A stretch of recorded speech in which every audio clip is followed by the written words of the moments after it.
Good afternoon, everybody. Thank you so much for all of our listeners who are joining us today. We appreciate you guys joining us. It's been a few months since Cardinal was able to host a webinar and a roundtable with some of our current prospective clients, partners, thought leaders in the industry.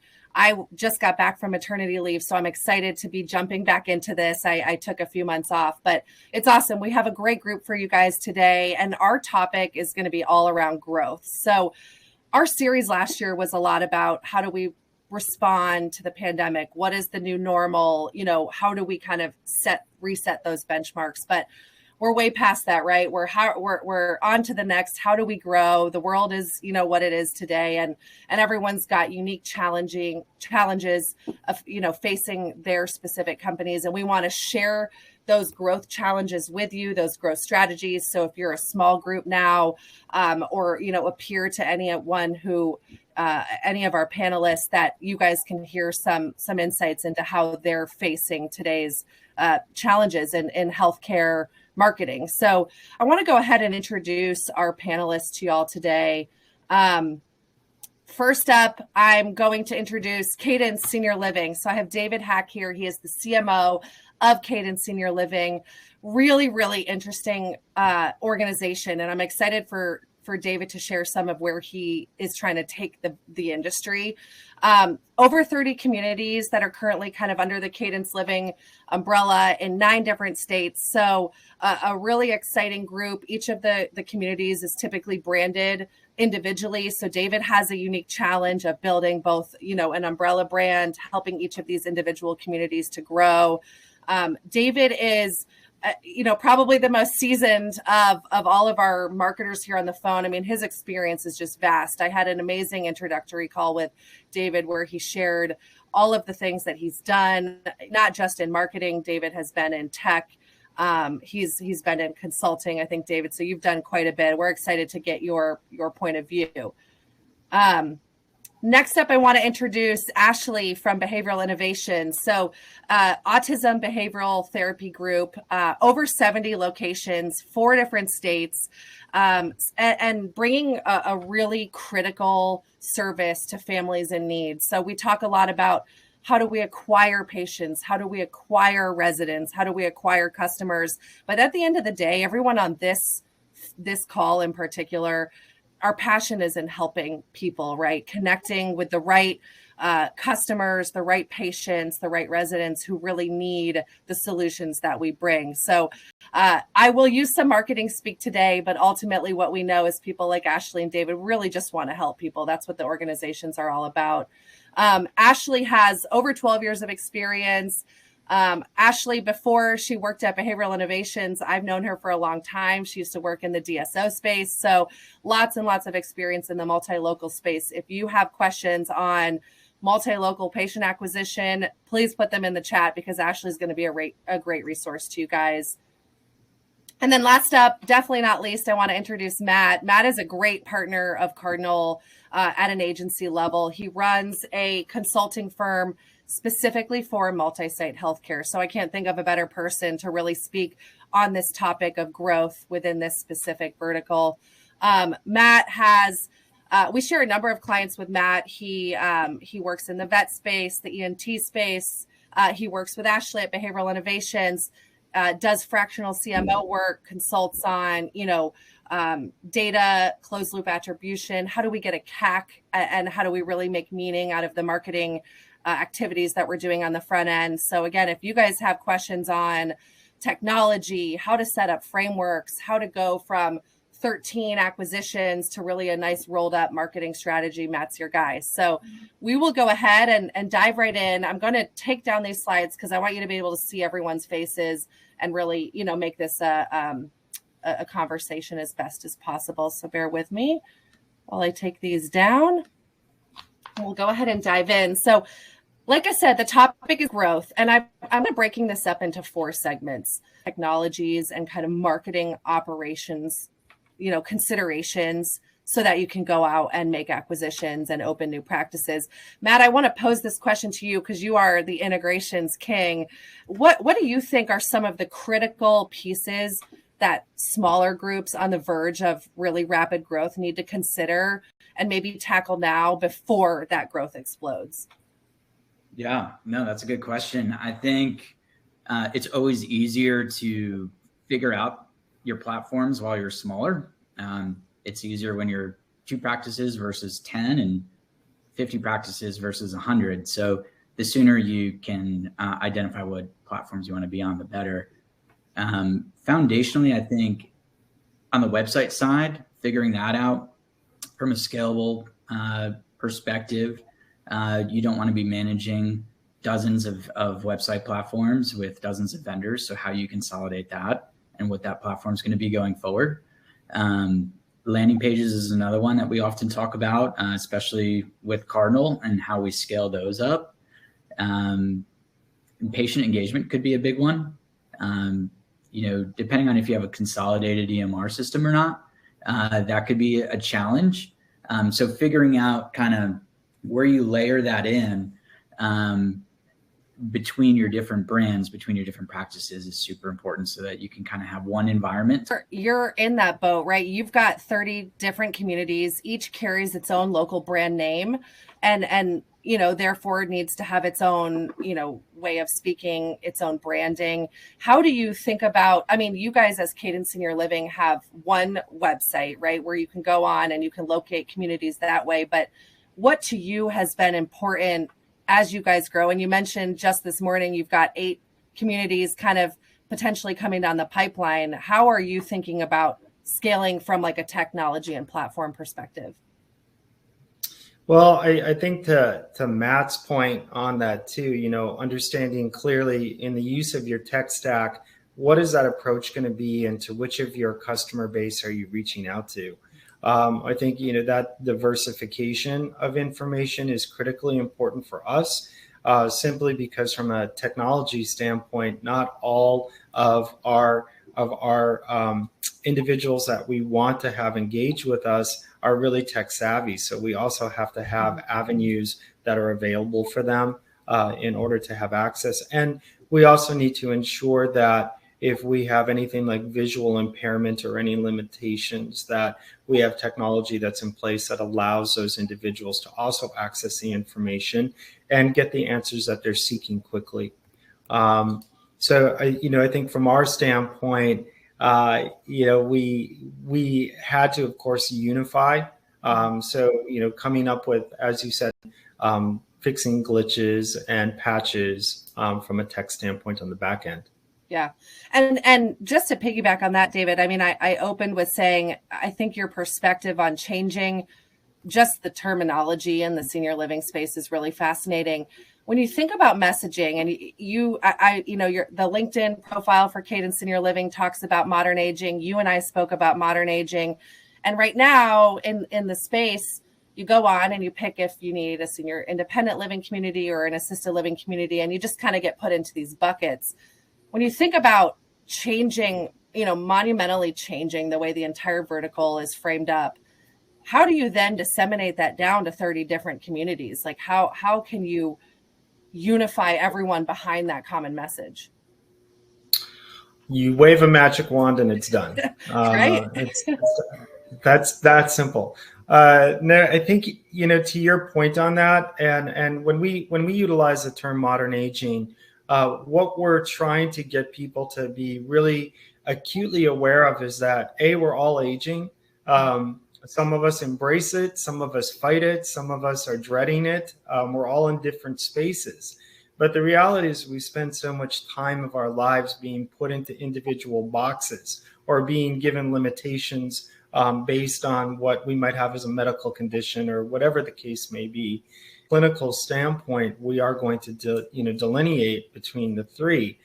But from a messaging standpoint, it starts with just getting people to think critically about how they view their own aging and how they want to be communicated with. So for each individual listening to this, the question is, how do you feel about your own aging?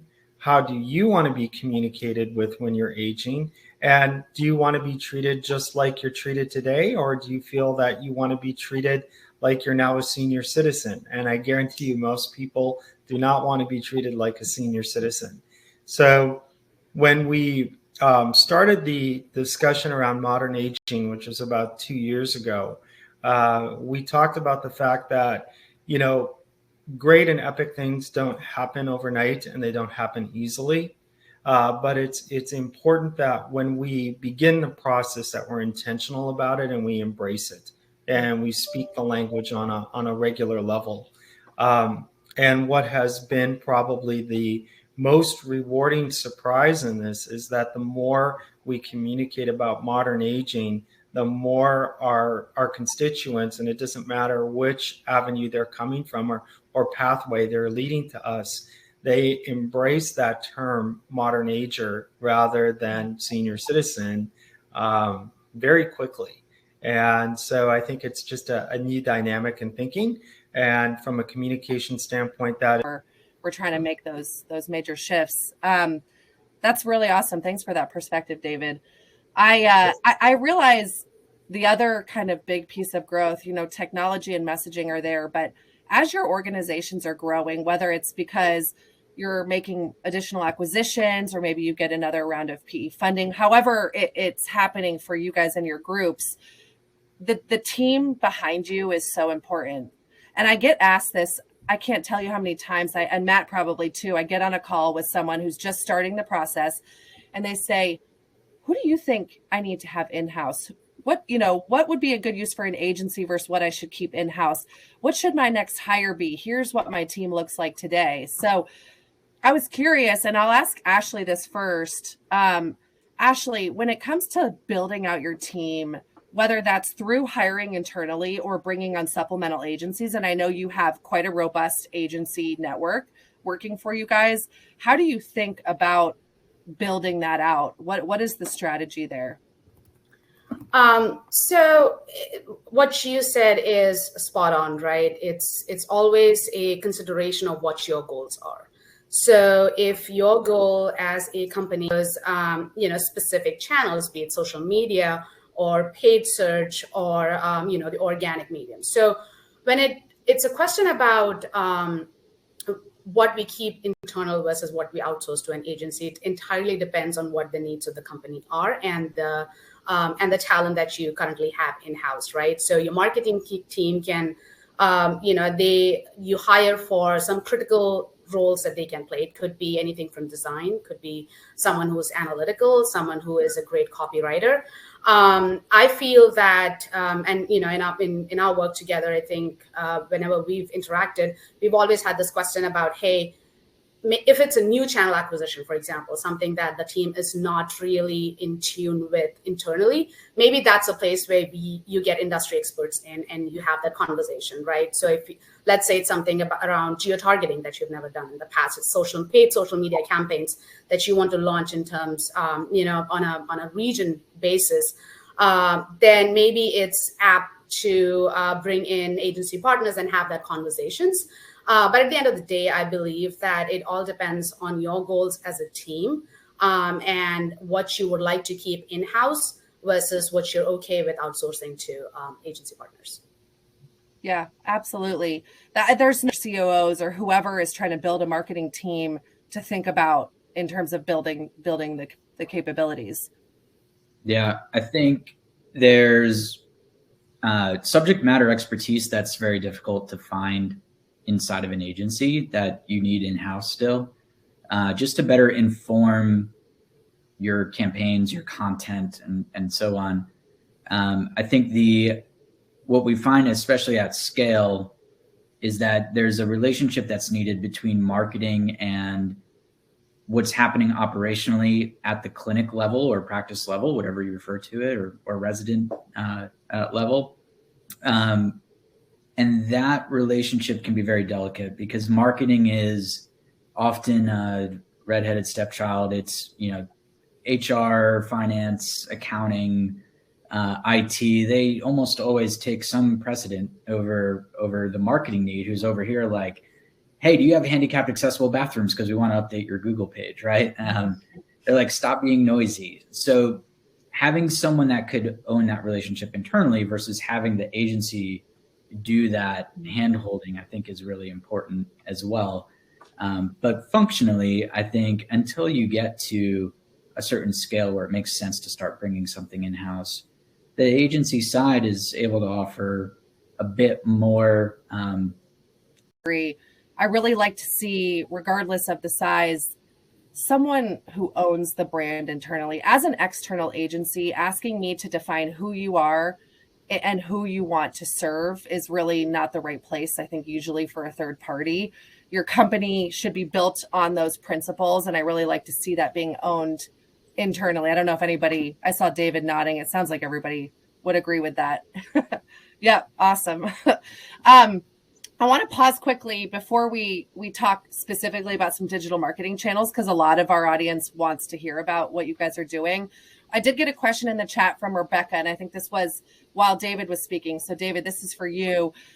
As you have a branding shift, they're asking, understanding how you may do it externally to, prospective clients and residents, but internally at the different teams, you have, field marketers, you have the admins of each of your different communities. How do you communicate it down to them? What is the internal communication of a major positioning shift look like? Well, I think you have to be inspirational in the process. So the quick answer is you can send out an email about what the goals and objectives are, but really, in order to scale any kind of a brand change, you need to have the bandwidth in place, and you need to specifically target the discussion. So you may need to do focus discussion depending on the unique entity that you may be looking to make a shift with. And then you have to inspire people to live that on a daily basis, because the brand starts to corrode if one element of it starts to not work. Yep, absolutely.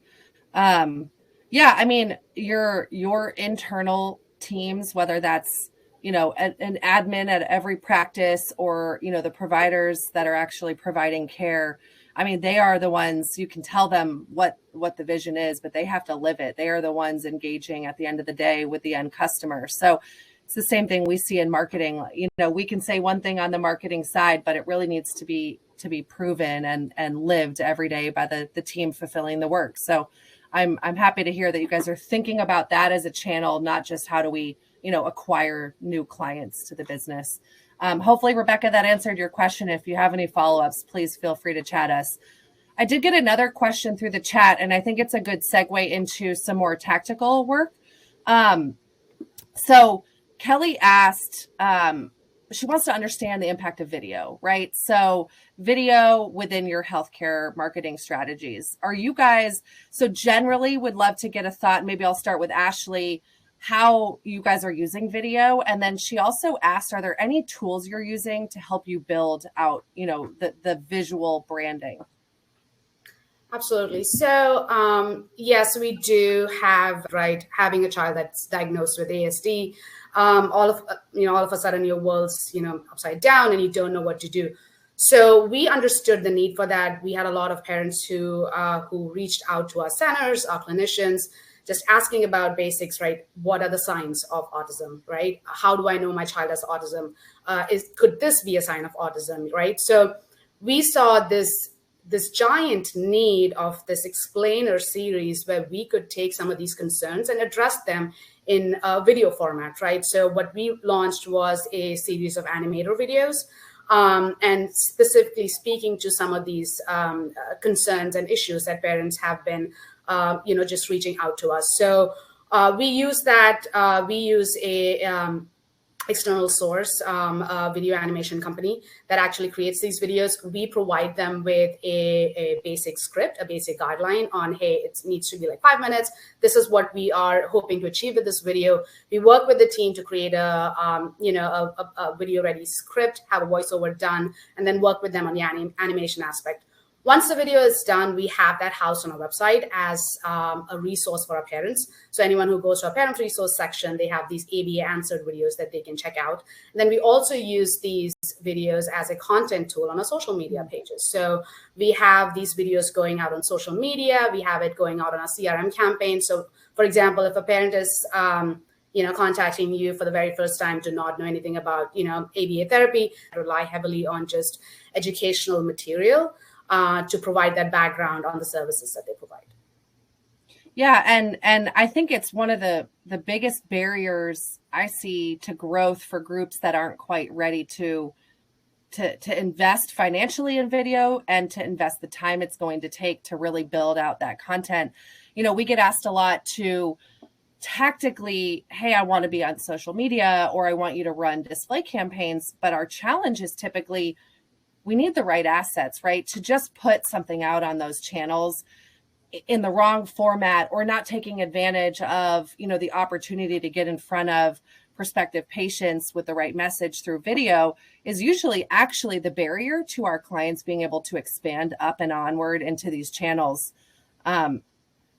David, what are you guys doing in terms of video? Let's just get one more perspective. And you and Ashley, this is a common thread between you two. It is not a low acuity, quick decision, type of opportunity we're talking about here. There is a highly emotional aspect to, deciding, if you're aging parent or you yourself, what you want to do as a next step. So how do you guys think about video? Well, I mean, let's face it, video is content king, yeah. Right? And the good news is video is not as expensive as it used to be 10, 15 years ago.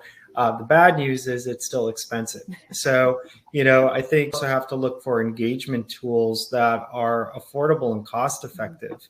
And, let's face it, anyone who has a smartphone, you have a video engagement tool that you can start to utilize immediately, and you can customize and personalize to the individual that you're communicating with.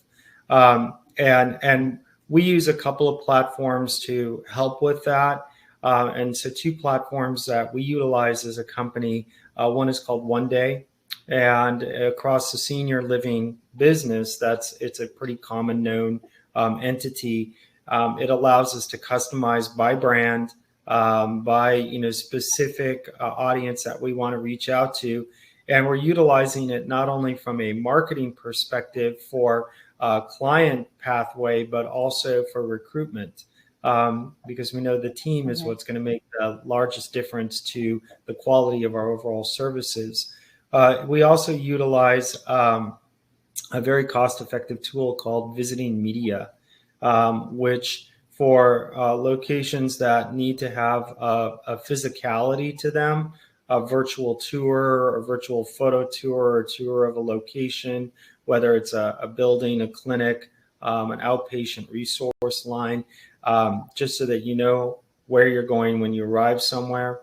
And we have we embed code that into our websites and also into our virtual sales tools in order to give people a pathway to take, as I mentioned, not only just from a marketing perspective, but also from a recruitment perspective. I think it's really critical. We have to go to where our market is, and people get hooked on TikTok very quickly, and they fall down the rabbit hole. Yeah. Kelly gave you a big shout out. She was like, this is exactly what I needed. So that's awesome. Ashley, are you guys using TikTok at all? Not yet, but it's definitely a topic of conversation, especially to what David said. I think it holds a great potential for recruiting activities. So we're discussing with our TA and HR team on how we can better utilize this medium. With channels like TikTok, Snapchat, all these newer social media channels, it's always important to have a strategy in place. Make sure you're relevant. Make sure you have like a continuing flow of content to gather that impression and nurture those leads that come through. So that's definitely in discussion. And it's funny that you brought TikTok up, and that was actually one of our key discussion points with our recruiting team this past month. Yeah. What about you, Matt? Do you have clients using it either on the patient acquisition side or on the recruitment side right now?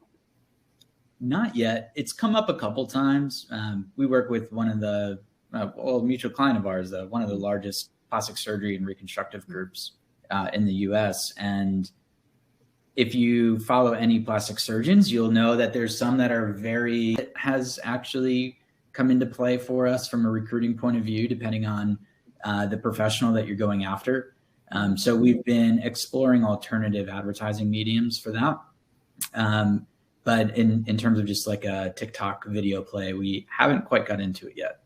Yeah, it's interesting. So Rebecca, who had asked us a question very early on, David, she mentioned that she's actually shown her parents walkthroughs of communities on TikTok, and that it's been really helpful to kind of get their buy-in on, considering their options. So I don't know, that's a unique perspective right there from an end user. Yeah, I think, and it saves people time. Yeah. It gives you an opportunity to take a look at locations without actually having to physically get in the car and drive to all of these spaces. And, if you wanted to look for any kernel of opportunity that really arose from the pandemic, it was the fact that everyone needed to evaluate how easy it was to take a look at what your service offerings were when people couldn't come into your location. And that's really where everyone had to suddenly get on board and figure it out very fast. Yeah, absolutely. I know we're talking about some emerging channels, which is great. I want to talk a little bit about like foundationally how you guys have gotten to where you are. I think what a lot of people want to know oftentimes on these webinars is, what are your primary channels for patient acquisition? Where do you guys see success for anyone who's looking at, a list of 20 different digital marketing channels and, maybe a small budget that they want to reviewing what you currently have and then optimizing towards it, right? In terms of new channel acquisition, one of the biggest driver for us is always paid search. So from earlier on, we saw that there was this inherent need where people were researching for branded as well as non-branded keywords related to autism and ABA therapy. I mean, mind you, we've been around for 20 years, but it was still pretty nascent a couple of years ago.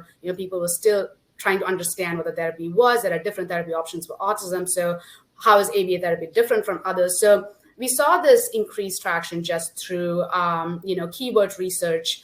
And we were like, okay, you know what? We just need to address some of these concerns and make sure, we are front and center for them. So paid search is one of the biggest drivers for us in terms of lead volume.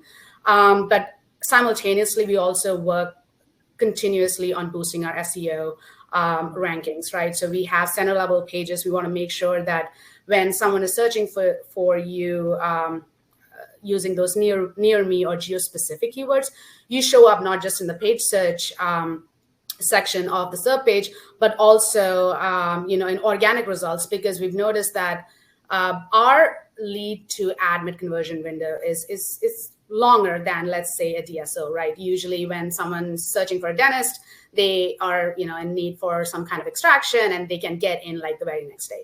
With us, there is a component about education, like I previously mentioned. With the need is probably social media. That's one thing that has worked for us in awareness as well as retargeting. So that's probably a good tool if you see you have a lot of visits to a website, and you want to retarget them. They haven't really converted, submitted a form or called you, then you can target them to social media pages. Everyone is on social media nowadays, so it's kind of easy to capture them.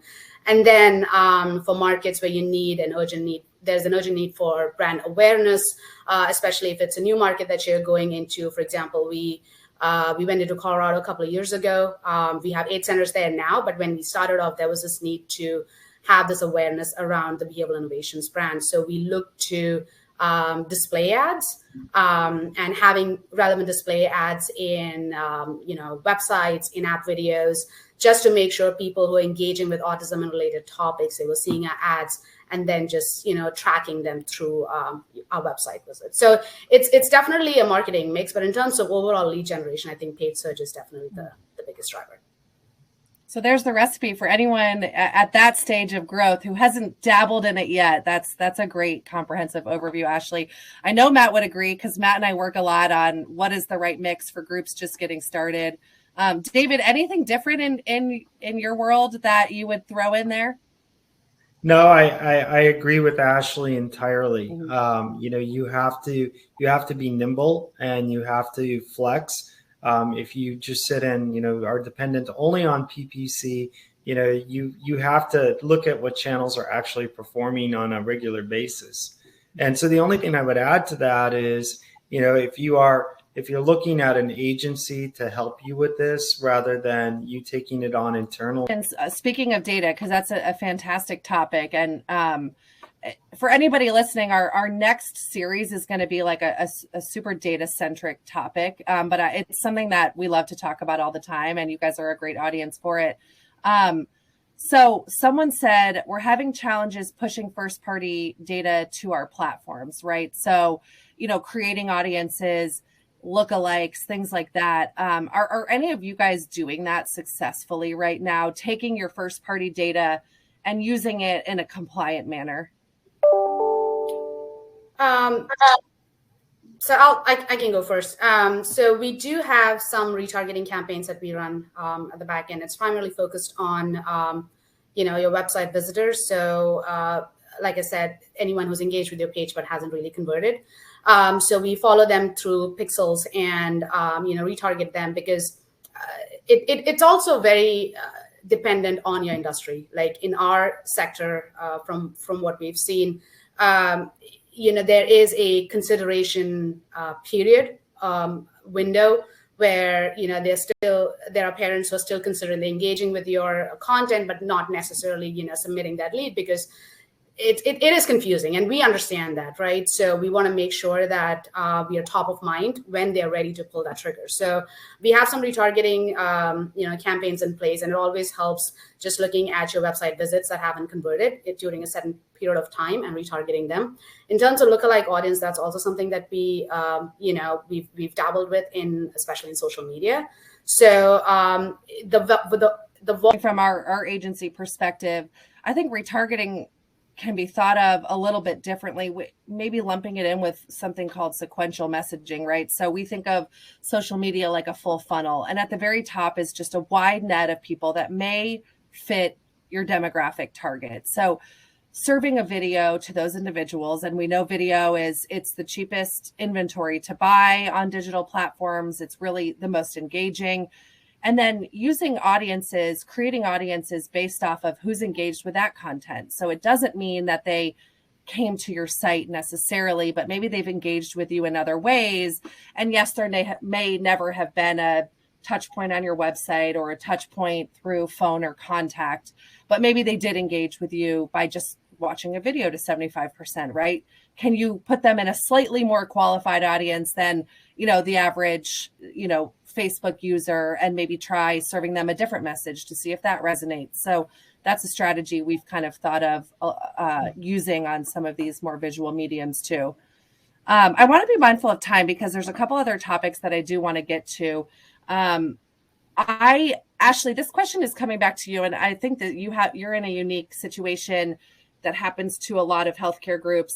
You have a major operational shift at your organization right now, and you have to react to that in the marketing world. So, you guys just recently came in network with Medicaid, and that is really changing the breadth of who you can serve. Serving some. We made the announcement a couple of months ago. Texas Medicaid started providing ABA services under that Medicaid umbrella. And over the years that I've been with Behavioral Innovations, regardless of whether we were accepting Medicaid at one point or not, we've always seen this influx of leads, right? Parents are always looking for providers that can provide ABA therapy through Medicaid acceptance. So one can imagine the amount of lead influx that we were seeing when we made that announcement. So it's definitely been one of the defining moments of our company in the recent months. And we are continuing to expand Medicaid availability, right? So as I was talking to the team before, we work with managed care organizations or MCOs who are the ones who actually provide, Medicaid acceptance at our center. So we have to work with individual MCOs. So there's a huge operational drive behind making sure all processes are in place, families are being, reached out to. So where marketing comes in is to make sure that all of a sudden, when families hear about this Medicaid acceptance or this huge shift in, how we operate, there was bound to be a lot of questions. So we wanted to make sure we get ahead of it. So before we even made that announcement, we were ready with a dedicated website page, right? So on Behavioral Innovations, we have a dedicated page for Medicaid parents. any and all questions that our field has previously encountered or our intake team has previously encountered, we have a running list of FAQs, so parents can easily get answers to some of these questions. And so that's one of the first things, because that's an extension of your ad. We've also, launched some explainer series on social media. So what we do is every couple of weeks, we come up with an FAQ and then we talk about it in detail. We have over 10,000 followers on social media, most of them from the state of Texas. So we want to make sure that even people who do not know or do not really fall in that category, they have family or friends who do, they can direct them to this particular source. So we have this a library of sources in terms of print collateral or just digitally that we have in place for parents to ask questions and get their answers from. We have an in-house sales team that works with physician providers in the areas that we provide services. So we work directly with the sales team and arm them with collateral, because even a lot of physicians have questions about, this rollout, because they don't get a lot of insight into what is happening operationally in the background. So that's something that we work on a regular basis. And then one of the things that we did is, having email drip campaigns for parents who indicate they have a Medicaid preference, because they need to be serviced a little differently than how you would cater to a lead that comes in for your commercial insurance. So we've dedicated email drip campaigns when parents indicate they have Medicaid, and then our intake team has a script that they follow when they have that conversation. So all of this is put together, combined efforts between operations and sales and marketing to make sure the messaging is consistent. I think that's the key. Anytime there is a big overarching change. Awesome. That's fantastic. I've seen the work you guys have been doing. I know Matt's been behind a lot of it. So just really incredible to see how quickly you reacted, even just anticipating that the shift was coming and being prepared. I think a lot of groups can learn a lot from what you guys have done there. One final tactical question, and then I want to just talk a little bit about what you guys see coming down the pipeline in your verticals. But and I'll pose this one to David. Traditional channels, how heavily are you still using them? Out of home, TV, radio, print, and if you are or are not using them to whatever degree, when did the shift really happen where you felt comfortable moving over to digital? So, I've really been much more comfortable moving over to digital, from the moment I came on board with the company. It's a direction that in our space, we realize it's been moving in for the last 5 years pretty aggressively. However, you really do find that in some locations, you may still have conversion with print. Mm-hmm. It may not be a huge amount of conversion. And I can't even believe I'm going to say this, but and my VP of Media and Marketing will probably shoot me for bringing this up, but we even have a with a water gun, we even have a few areas that convert on any kind of direct mailing, which is old school as you can get, but it doesn't work in every market. So you really need to know that particular market, what's going to work, what's not going to work, and then edge them in that direction. But right now, a CAC benchmark, a cost per acquired customer benchmark, and I say, well, are you rural? Are you urban? How do you intake new patients? Do you use call centers? I mean, there's so many factors. There is no one size fits all marketing solution. I think you guys just bring up really good points for people to consider, reflect on their current situations in their markets, and say, maybe I should or should not try that. So yeah, I think just pushing the mix, always looking to optimize the mix is something we're always encouraging too. So I can appreciate that you guys are using print in some markets. It still works. We see it in dental too. You can make it work. Okay, awesome. I want to talk about one major growth hurdle I'm seeing in healthcare. And I want to pose this question to Matt. We 2 years ago, coming out of the pandemic, the demand on the patient side was so steep. Everyone had delayed and put off their healthcare interactions, except for absolutely critical situations, for a year, 2 years, however long it took people to feel comfortable. So new patient acquisition was kind of easy. Now we have hit a critical point where the demand has kind of equalized. And what we're seeing now is there's sometimes more demand than we have providers to fill those appointments. What are you seeing in terms of that challenge? Because I bet a lot of our listeners are going to say, yep, that's me. What shifts are your clients? I'd say 3-4 months. We've heard more cries for help for recruiting than any time before. So that's certainly one focus. The other thing, though, is also looking at the patient mix of what's coming in. We've had some clients that they say, we've seen more patients than ever. We're busier than ever, but our revenue is actually down. And the reason is the type of patient that they're attracting is sometimes off. So kind of diving in and figuring out how do we better attract the patients that we really want to see that drive some of the higher revenue is another pivot that I think we've been making lately. Whereas previously it was just drive new patients. Now it's great, we're driving new patients, but now we need to take a closer look at what type of patient we're driving. And so we've combated that a little bit with ad campaigns specifically and how we target those, what types of landing pages we're putting out there, how we're segmenting budget.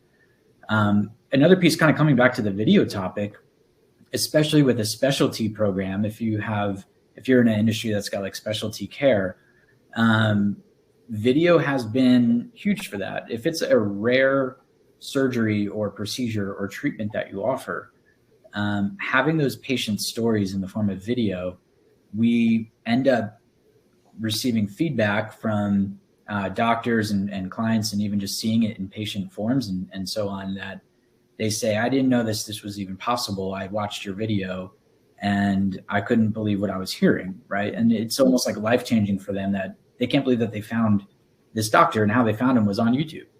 And those are high-end specialty procedures. And why they joined the practice is because they built a relationship with one of the founding doctors. They got on a text messaging basis, right? How does a marketer influence that? But from an employer brand point of view, what you're putting on your career site and how your online reputation is on Glassdoor and Indeed and so on, I think that's something us marketers can really impact, because it's often so neglected when we go in there and they say, hey, we have a hard time getting even front desk staff. And then I look and they have 3 stars on Glassdoor. It's like, well, I wouldn't work for you either. Yeah. So just paying attention to that and how we drive how they look and feel and what they're putting out there online and so on is kind of a big deal. Yeah. I always tell, clients who we're speaking to that our goal as marketers is that when you call on them, when your recruiters call on them, that they're willing to just answer the phone, right? They've heard of you, they've heard a story, seen a video, been to your careers page. Our goal is just that, right? And we will never be, I don't think digital will be the silver bullet that you turn on PPC and all of a sudden everyone who's searching, ABA therapist jobs near me is just going to create like 20 new applications. That's just not how it works. But I like that way that you just described it. Like, branding isn't just branding to your patient. It's really branding to, the team that's going to help you to grow. And speaking about growth, I think there's a third element there for any groups that are growing through acquisition. There is the providers that are looking to sell their practice into these larger groups too. So there is this entire third 50 of them as part of a BD campaign for a client of ours, where it's just kind of like a door opener, right? Just to kind of get it out in front of them. It's one less step than scanning a QR code, going on and watching the video. It's also something that's kind of unique that people want to pass around the office and be like, have you seen these guys or heard of these guys? And then we hit them with digital ads on top of it and email campaigns and so on, right? So it's multi-touch, it's omni-channel. You got to kind of spread it out a little bit. Yeah, absolutely. Okay, so we've got 5 minutes left, and I usually end these with kind of, where do you see your industry growing or going? But in thinking about growth a bit more acutely, I would like to ask each of you kind of what your second half of the year focus is. What do you think is kind of the biggest catalyst to you and your organization reaching your goals by the end of this year, whatever that goal may be? So let me start with David. I'm curious, just what is your primary focus for the back half of this year? to get through budget season, and then after that, really the primary focus is kind of what we originally started the conversation with, and that is that it's our own personal, as a company, decision about what we're going to start to pull in tech wise and start to conduct in-house, and what we're going to keep with agency, because you reach a certain level where it's no longer, you can't scale and stay. Technology, it'll take a couple years. Just getting the decision. Hey, that's the first step. Awesome. Ashley, what about you? What is your major focus? I mean, we know where your focus has been the first half of the year. This Medicaid rollout has been extremely critical, but anything coming down the pipeline that you need to focus on? I think right now, the focus just continues to be on optimizing those, the Medicaid acceptance space, just making sure that nothing's breaking, everyone's, getting all the information that they need, and be able to, get these leads through the pipeline and start seeing them at our centers. Another area of focus for me is going to be supporting our recruiting and talent acquisition activities. So I think that entire process about onboarding, making sure your recruiting brand is on point, and having conversations with the recruiting team on the kind of messaging that you're putting across, building collateral for them that they can distribute to new hires. That's going to be a key area of focus for me. And then obviously there's always optimization for paid search, and your lead gen campaigns never end. So I think that's just continuous, and that's just going to happen all the way through. Absolutely. And Matt, let me change this question a little bit for you, because thinking through, I mean, you have dozens of clients, thinking through some common threads that you've heard from those clients. What do you hear multi-site healthcare with a number of our clients? I think number two would also just be how they handle those inbound patient leads. For instance, we have clients constantly with call answer rates in the 20 to 40%, right? And operationally, that's always a big hurdle. And how do we use technology to potentially get over that by introducing web chat or scheduling an appointment to speak with a patient navigator, right? Like trying to introduce different ways for patients to get in touch is something we see coming up more and more. And then third, this is just a recurring thing every year. There's always kind of, if you're in the acquisition space, there's always a bit of a closing rush in the late Q3, Q4. So just preparing for a lot of new clinic integrations later in the year, and making sure that we have the bandwidth and support required to make sure that those acquisitions have a positive experience entering into the brand. And if you've got your technologies solid while you were small, that should be a lot easier than if you haven't tackled it yet, right? That's right. Awesome. Well, I know we're just at time. I cannot thank you guys enough for joining us. Fantastic panel. I'm really excited to see what you all do with the rest of this year. We'll be staying in touch. There were one or two questions that came through the chat. I want to acknowledge those people that I didn't get to, but I'm going to email you all individually to make sure that we get to address those, work through any challenges that you have. And if those questions are pointed at any of our panelists specifically,